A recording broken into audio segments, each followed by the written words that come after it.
Hey guys, welcome back to an interesting video on Wild Rift. So today we are back with a Caitlyn supplementary guide, and today we're going to be taking a look at Bloodthirster Caitlyn. So it's pretty funny because we've just taken a look at STORMRAIZER Jinx yesterday, and pretty much on every ADC that takes STORMRAIZER slash Bloodthirster as the first item, Bloodthirster is always going to be the default first item, and Caitlyn is that one exception who takes STORMRAIZER as a first item. So what happens when you take Bloodthirster as the first item instead? Well, we'll find out in the gameplay, but obviously both of them have their pros and cons, and it's really similar to what I discussed in the Jinx video yesterday. I'm going to repeat it a little bit later on, but if you see, currently the top builds on Caitlyn is actually the on-hit Caitlyn, and the second player actually has Bloodthirster first item, which is pretty interesting because STORMRAIZER is traditionally the better first item for Caitlyn. Now, why is that the case? Once again, I'll talk a little bit more about that in the gameplay, but basically it's a very straightforward build, right? Glenda's Greaves for AD and Omnivam, Bloodthirster first item, huge amount of AD physical Vam as well as extra stats when high on health. Magnetic Blaster, predominantly for the extra range, but also of course you get the static shift passive, better wave clear, extra attack speed, things like that. Then of course IE for the bonus crit damage as well as more AD. More reminder for the armor pen and grievous wounds, and last item is a defensive one. Of course, Maw is going to be the best if you can get it because it's 55 AD, but of course if you're not playing it to heavy magic damage, get something like a GA or Sterex or whatnot. Right, so Rune's standard ADC loadout. I say this in most of my videos because most ADCs do take this loadout, which is why it's the standard ADC loadout. Which, of course, Lethal Tempo for the extra attack speed and range. Brutal because you auto attack a ton. Giant Slayer to counter the tanks. Alacrity for more attack speed. And Bone Plating for the defensive capabilities. And then for the spells, you want to go for Flash together with whatever you need. Now, most of the time, this is going to be cleansed to remove the CC. Otherwise, Ghost is insanely good on Caitlyn as well. Even Barrier and Exhaust do have their places as well. But with all that covered, let's talk about the gameplay. Okay, so let's take a look at our gameplay now. Of course, the first thing I kind of want to cover is, of course, Caitlyn's build and her support, right? So let's talk about the build first. Now, I talked about this in the Jinx video yesterday, but I'm going to try to cover it in a little bit of a quicker way in case you guys already saw the Jinx video. If you guys didn't, number one, check it out. But number two, I'm going to give you guys a summarized version, but at the same time informative, kind of coverage of STORMRAIZER versus Bloodthirster. So to cut a long story short, basically, STORMRAIZER is better because it... I'm going to give the reasons why it's better and worse. Right? So STORMRAIZER is better than Bloodthirster because it's a cheaper item, and you can generally get it before the first dragon, giving you a major one-item power spike at the dragon fight, if there is one, compared to Bloodthirster, which is a more expensive item, and you cannot really get it before dragon. Furthermore, STORMRAIZER has the bonus damage, of course, in the early game, and that bonus damage is very, very relevant and does more actual damage than Bloodthirster, despite the fact that Bloodthirster gives you more AD. The STORMRAIZER passive damage is very, very significant. So, and furthermore, you get the slow as well as the speed up on the STORMRAIZER, which is really helpful for running away or running people down. So generally, Caitlyn likes to take STORMRAIZER first item, simply because Caitlyn's a very aggressive champion. Generally, her game plan is she wants to get kills in lane, snowball, and then run over the rest of the game. Of course, that's the ideal plan. Doesn't really happen every game. Doesn't really even happen very often, to be honest, because most people know not to play overly aggressive against Caitlyn already. And then you move on to Bloodthirster, right? So of course the con is that it's a lot more expensive, but the pro is that it's a lot better in the mid and late game because it will outscale STORMRAIZER. And furthermore, the other pro is you actually get physical vamp, because physical vamp, of course, is always going to be an important stat. Just being able to lifesteal off of a monster or a minion instead of having to recall sometimes is just going to be great. So really, that's kind of how it goes for these. As we end up getting first blood over here as a result of the Karma's efforts, as well as, of course, our own efforts, and with luck survives on literally 1 HP. So, now let's talk about Caitlyn's supports. Now, I used to think that Caitlyn kind of does well with any support, but I kind of don't really think so anymore. I actually think that my viewpoint on Caitlyn has kind of changed recently. Now here, I actually went for the flash combo of the flash E there. I was going to hit shot her for the kill, but Karma got the kill already, and I end up dying to the Vi, who comes in with a Q flash, and yeah, we just end up dying. It is what it is. Junglers do come in gank, right? So I used to think that Caitlyn can kind of do well with anybody. Like, I thought she does well with like engage supports who can kind of engage for her, and she can get kills early game from them. While that is kind of true, it's not really that true, because it's really difficult to get kills with Caitlyn in lane with engage supports. Of course, them locking someone down allows you to get off a lot of free damage, and it can kind of work out. But at the same time, an engage support doesn't give you a lot of lane pressure compared to an aggressive enchanter, right? So with an enchanter, like a supportive enchanter, like a Janna, Lulu, Milio, Yumi, these kind of enchanters, they're really good on scaling champions, right? Caitlyn has decent scaling, but not insane scaling. What I mean by that is, of course, Caitlyn is gonna get outscaled by champions like Jinx, Zeri, Kai'Sa, these kind of hyper carry scaling champions, Tristana even. But of course she's gonna be outscaling champions like Lucian, Samira, Kalista, and MF, these kind of champions. So she does have like middle of the ground kind of scaling, but not insane scaling. So she also has a mid game power trop. So she's strong in the early and late game, but not very strong in the mid game. And what I mean by that is if you're even with your counterpart ADC. In the mid game, you're not going to be doing as much damage as them, but in the early and late game, you will probably be doing more damage than them, right? So she doesn't really want an engager or like a supportive enchanter. What she really wants is a poke lane, right? So that's kind of what I realized after kind of so long, right? So here you can see that. Look at the insane karma poke, right? So basically, Caitlyn's main strength in lane is poke, right? You can look at this. We basically poke with our autos as Ziggs comes in and gets a kill as well. So collectively, we have like 4 assists, which is kind of. Yeah, my Karma has stolen all my kills and is building like full damage with Comet, with mana boots, and yeah, she's going for full damage, right? So she's taking all the kills. She doesn't give me anything. But anyways, she has actually 200 gold more than me because she's gotten all of the kills. But anyways, enough complaining about that. You want to play with an aggressive support, right? So what do I mean by aggressive support? You want to play with an enchanter generally who's aggressive. So these are champions like Karma, for example, very aggressive with the Q poke. Zyra, very, very aggressive, poking. Nami, for example, can be very aggressive with the poking. Even someone like Brand, for example, can be very aggressive with the poking. So essentially, you want a support who very aggressively poke. Of course, Lux is one of the classic combos that's really insane onto Caitlyn. Because of the poke and also because of the combo potential with the Q. And also, as Lux goes out of vision and we end up targeting the Sivir instead. And also, something like a Morgana is also a classic combo for Caitlyn because not only is the spell shield great, but if she hits the binding, you can follow up very easily with your full combo of Trap into Net, into Pilt over Peacemaker, or into triple headshot if possible. And basically that guarantees a kill. Things like that. Right? As they're all really, really low again, we finally pick up our first kill of the game. And, yeah, so these are the best supports to play Caitlyn with, those aggressive, pokey style, supports, right? If possible. And I can't really think of any others off the top of my head, but those that I kind of just named just now are kind of the better options in terms of her supports, right? You want to play with an aggressive, poking support. So here, Vi comes into gank. Obviously, I'm dead to Ryze. There's no way I'm getting out here. I have 0 mana. I do have Flash, but Flash is not going to save me. So I just let myself die. But I try to waste as much time as possible. And I'm able to pick up my Bloodthirster after the death. Right, so I guess, yeah, not a great death. But actually, if you look at the gold, I actually have the most gold in the game at the moment. Very closely followed by Karma, who's taken all of my other kills. I mean, honestly, if I had gotten all of those kills, I would be probably like I probably would have, like, at this point, another extra 500 gold at least, I think. Because, of course, I did get the assist goal, so that's also something. But, yeah, obviously, we would have gotten even more. And we already have the most gold in the game. We already have like almost 2k goldie against the Sivir. So we're already doing really well as we spot out the Sivir and the Lux. There, honestly, if Lux hit that binding, I think I would have been in trouble because I didn't have cleanse. I did have flash, but no cleanse. So I do think I could have easily been one shot there. But thankfully, the Lux is a horrible shot. Doesn't actually hit anything. And as a result, we are, safe. So here, we're just gonna be farming the little Skullcrab here, and Lux basically full combos us with the ultimate. Does really low damage, really surprising to me. And here a play is happening in the mid lane. Enemy team is going in on my team. Vi realizes she's in trouble, basically ends up dying. Morgana now in a spot of bother herself.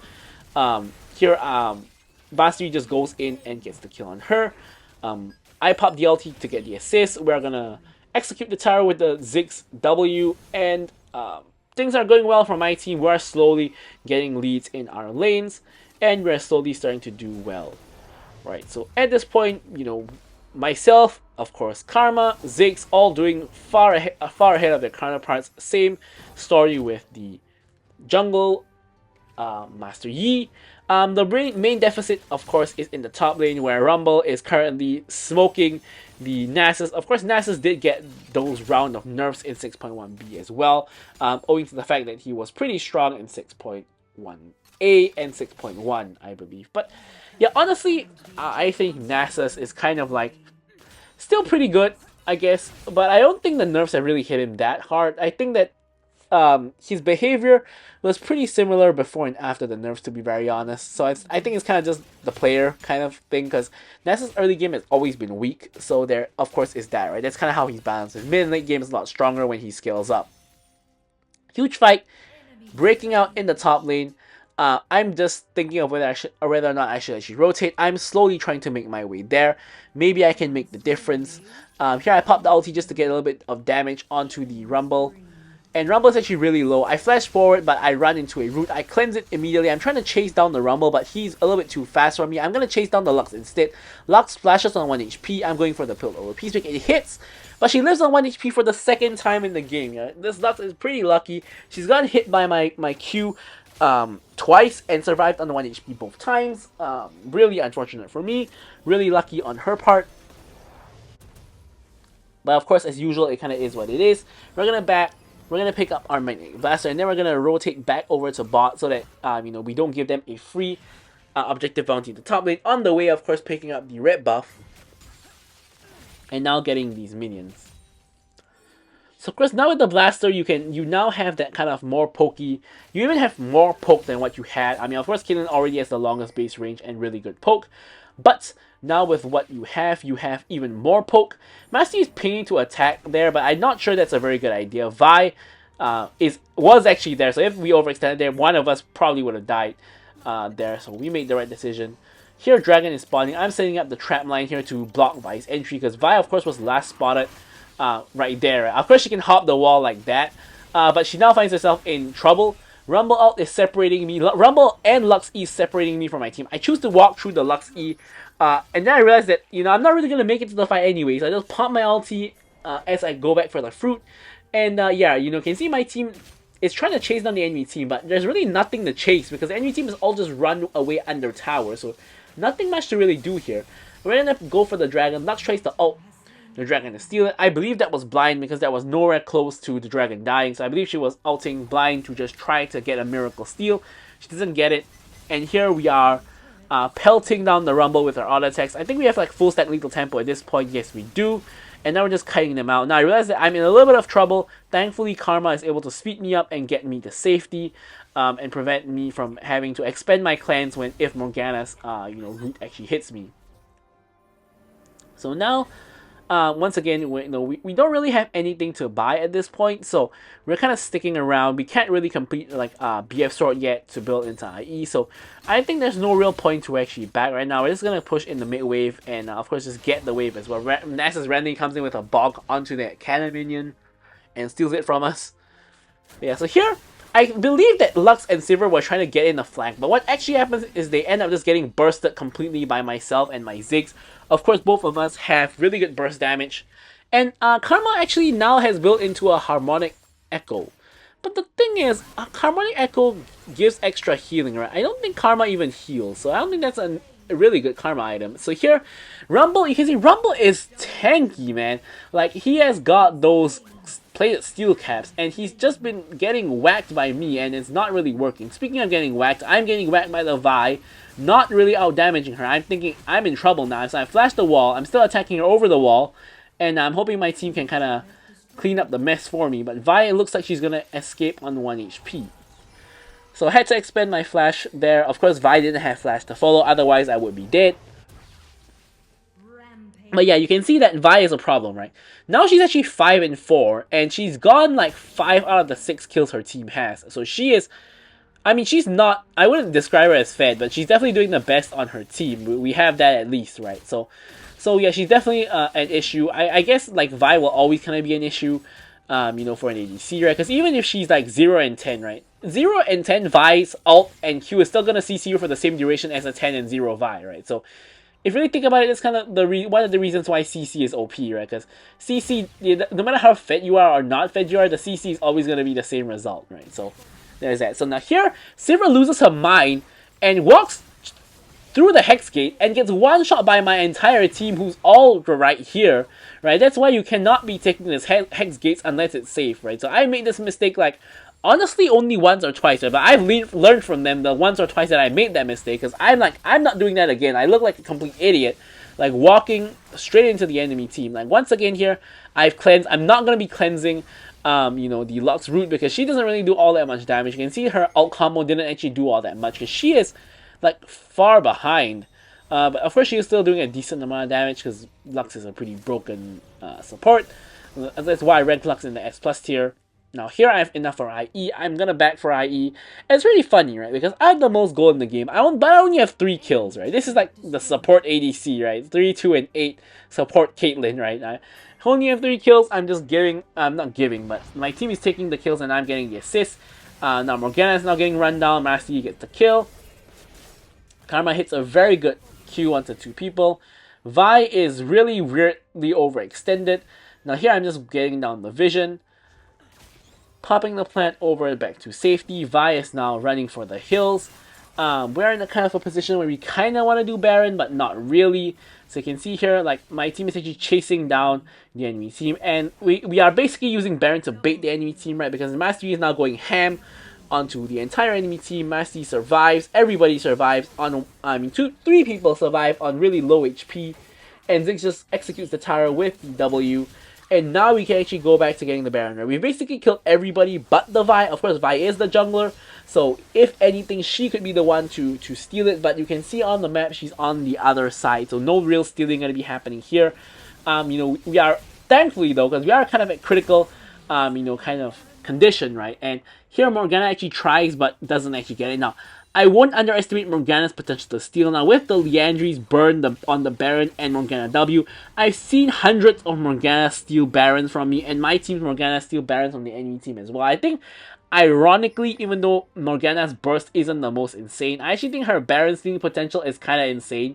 The puddle plus Liandry means that if your jungler smites wrong, Morgana is pretty much going to be getting it, right? And that is not good. Now, the enemy team also is forfeiting the dragon, giving us the Mountain Dragon Soul, which honestly is, yeah, who really cares about that? Right? Mountain Soul is not really very important. So either which way, now we have the Baron in hand. We have 3 inhibs in front of us standing. We want to be blasting those inhibs ideally.